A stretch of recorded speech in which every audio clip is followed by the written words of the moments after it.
हरि ओम।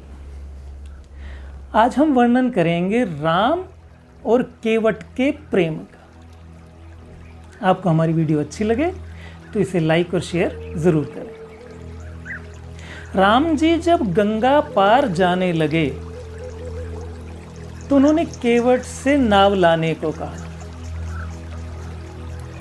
केवट प्रेम के अधीन हो गया, वो नाव लाता नहीं। कहने लगा, प्रभु मैंने आपका भेद जान लिया है। आपकी चरण धूलि में कोई जड़ी है। आपकी चरण धूलि जिसे छूती है उसे मनुष्य बना देती है। आपने पत्थर को छुआ, नारी हो गई। फिर मेरी नाव तो काठ की है। काठ पत्थर से सख्त तो होता नहीं। आपकी चरण धूलि से यदि मेरी नाव स्त्री या पुरुष बनकर उड़ गई तो मेरी तो रोजी रोटी मारी जाएगी। आप गंगा पार नहीं जा पाएंगे। मेरे परिवार का पालन पोषण कैसे होगा? इसलिए हे प्रभु, आप मुझे यदि अपने चरण धोने का अवसर देंगे तभी मैं आपको नाव में बैठाऊंगा और पार ले जाऊंगा। और यदि आप मुझे अपने चरण नहीं पखारने देंगे तो चाहे लक्ष्मण जी मुझे मार दें, लेकिन मैं आपको पार नहीं लेके जाऊंगा। कहने लगा कि यही प्रतिपाले हूं सब परिवारू, नहीं जाने कछु और कवारू। जो प्रभु पार अवसि गा चहु, मोहि पद पदम पखारन कहु। कहने लगा, हे प्रभु मेरे परिवार का पालन पोषण इसी नाव से होता है।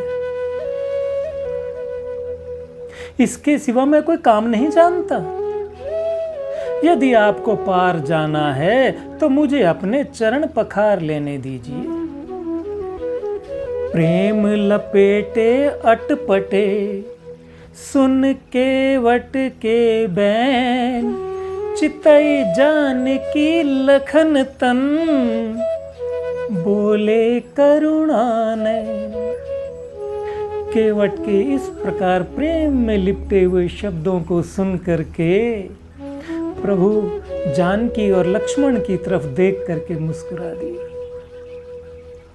आज भक्त भगवान के और भगवान भक्त के प्रेम में एक है। वो जानते हैं ये प्रेम के अधीन है।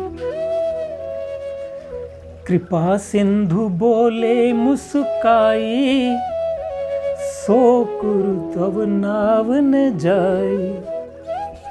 बेगी जानो जल पाए पखारू, होत विलंब अवतारे पार। प्रभु मुस्कुरा करके कहने लगे, केवट अच्छा तू जो करना है वो कर ले, जिससे तेरी नाव खराब ना हो, जिससे तेरी नाव ना उड़े, तू वैसा कर ले, लेकिन हमें पार तो उतार।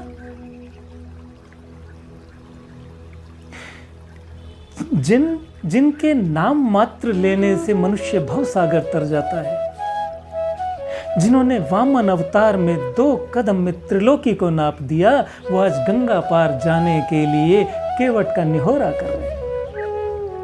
केवट का निहोरा नहीं कर रहे, भक्त और भगवान एक हो रहे। यह सुनते ही उसकी तो मनोभिलाषा पूरी हो गई। केवट की वो प्रसन्न हो गया। वो दौड़ा गया, एक कटोरे में पानी लेकर के आया। अति आनंद उमगी अनुरागा, चरण सरोज पखारन लागा। उसका मन आनंदित हो गया। प्रसन्न मन से प्रभु के पैर धोने लगा।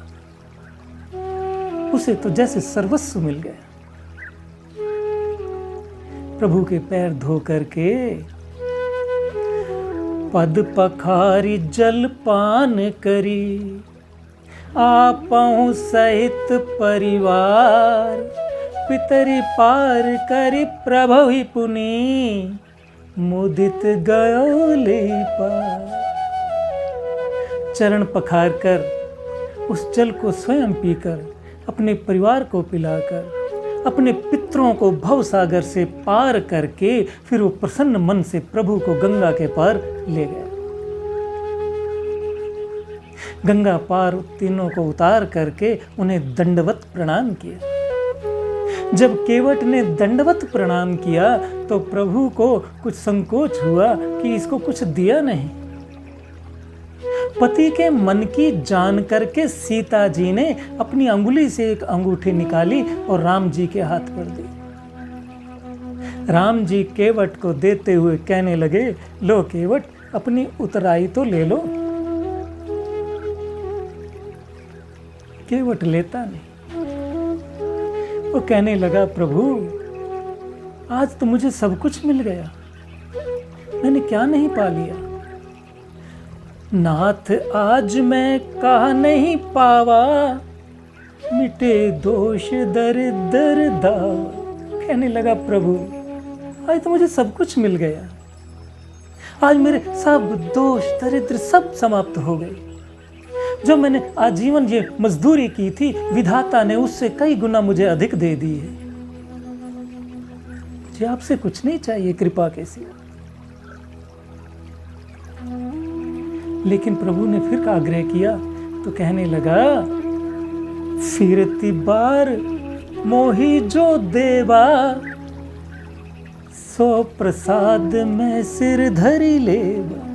कहने लगा, प्रभु आप जब वापस आएंगे ना, फिर आप मुझे जो कुछ भी देंगे मैं उसे आपका कृपा प्रसाद समझ करके शिरोधार्य कर लूंगा। लेकिन आज मुझे आपसे सब कुछ मिल गया है, मुझे कोई तमन्ना शेष नहीं है, अब मुझे कुछ नहीं चाहिए। कुछ नहीं चाहिए कहकर भी बहुत कुछ ले गया। बहुत चुस्त और चालाक है केवट। उसने प्रभु को आती बार के लिए फिर बांध लिया, प्रभु मेरी नाव में ही आएंगे। लेकिन प्रभु सब जानते। उन्होंने राम जी, लक्ष्मण जी, सीता जी ने उससे बहुत कहा, लेकिन केवट ने आज हाथ जोड़ करके कुछ नहीं लिया। उसकी भक्ति और भावना को देख करके कृपा निधान राम जी ने उसे निर्मल भक्ति का वरदान दे करके विदा कर दिया और स्वयं भी आगे वनों की ओर चल दिए। आज तक के लिए इतना ही। हम फिर मिलेंगे एक सुंदर रामायण कथा के साथ। तब तक के लिए हरि ओम।